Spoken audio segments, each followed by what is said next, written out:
नमस्कार, सखी कलेक्शन मराठी या चॅनलमध्ये सगळ्या मैत्रिणींचे स्वागत आहे। मैत्रिणींनो, आज मी तुम्हाला हे 2 ते 3 दिवसात शिवलेले ब्लाऊज तुम्हाला कलेक्शन दाखवणार आहे की कशा प्रकारे ब्लाऊज शिवले।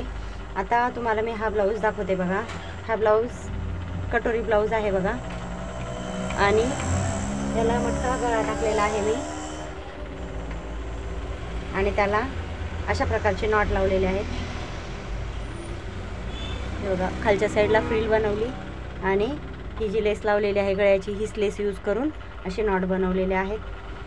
त्यानंतर आता हा बघा, हा मेहंदी कलर, याचा व्ही शेप टाकलेला आहे मी। आता सध्या खूप जास्त चालू आहे व्ही शेप। हे मी कालच शिवलेले आहे ते 3 ब्लाऊज, 1, 2 आणि हे 3 एकाच कस्टमरचे आहेत। याला व्ही शेप टाकलेला आहे आणि प्लेन असल्यामुळे ब्लाऊज जास्त मी याला लेस वगैरे लावून लुक वगैरे दिलेला नाही आहे, कारण लेसचं कसं थोडं बडबड दिसतं आणि कोणाला आवडतं कोणाला नाही आवडत, म्हणून मी याला व्ही शेप दिला आणि पोटली डिझाईन, ही तर अशी पोटली डिझाईन टाकलेली आहे। कसा वाटला तुम्हाला मला कमेंट करून नक्की सांगा। आणि हा ब्लाऊज आहे कटोरीच आहे बघा, कटोरी शिवलेला आहे। आता हे तिन्ही ब्लाऊज एकाच कस्टमरचे आहेत। आता हे रेडीमेड डिझाईन होती जी ब्लाऊजला, पण ह्या कस्टमरला ना थोडंसं हाईटला जास्त पाहिजे, 14.5 इंचाची हाईट आहे, त्यामुळे मग ही डिझाईन थोडीशी वरती घेतली आणि खाली प्लेन घेऊन अशा प्रकारे मी डिझाईन केलेली आहे।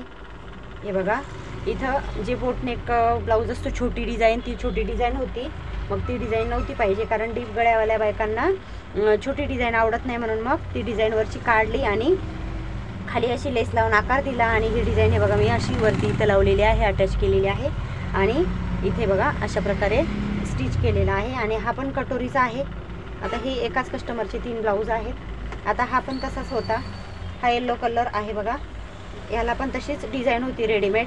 तर मग काय करायचं म्हणून ती डिझाईन काढून परत गळा दुसरा बनवण्यापेक्षा मग मी काय केलं, हे वरचा असा जो गळा आहे त्या गळ्याला असं कोरीव काम केलं आणि खालच्या साईडला पण असा डीप आकार दिला आणि इथे 2-3 फुलं काढून टाकून त्याला असा गळ्याला आकार दिलेला आहे।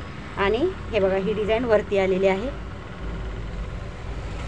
त्यानंतर आता व्ही शेप चालू आहे, त्याप्रमाणे हा पण एक व्ही शेपच टाकलेला आहे मी। आता हे 2 कस्टमरचे एकाच कस्टमरचे आहेत, हा एक ब्लाऊज आणि हा एक ब्लाऊज, तर ह्याला मी व्ही शेप दिलेला आहे आणि असं फ्रिल बनवून एक फ्लावर तयार केलं आणि त्याला लेसची आपली डिझाईन बनवली, स्टोन बनवलेले आहेत। आणि हा आहे बघा प्रिन्स कट ब्लाऊज आहे, हे 34 साईजची प्रिन्स कट मी टाकलेली आहे याला आणि बाहीला पण थोडीशी डिझाईन केलेली आहे अशा प्रकारे। त्यानंतर हा पण प्रिन्स कटच आहे। आता हे एकाच कस्टमरचे ब्लाऊज म्हणलं की प्रिन्स कटच आला आणि याला हे बघा असा मटका शेप दिला, याला कोणती लेस वगैरे लावलेली नाही मी आणि अशी फ्रिलची बाही तयार केलेली आहे याला। आणि हे बघा इथं काठ लावलेला आहे आणि यात बारीक बारीक चुन्या टाकून अशी फ्रिलची बाही तयार केली। त्यानंतर आता हे आहे, याला पण एकदम प्लेन गोलगळा आहे आणि गोलगळा असा डीप टाकलेला आहे बघा।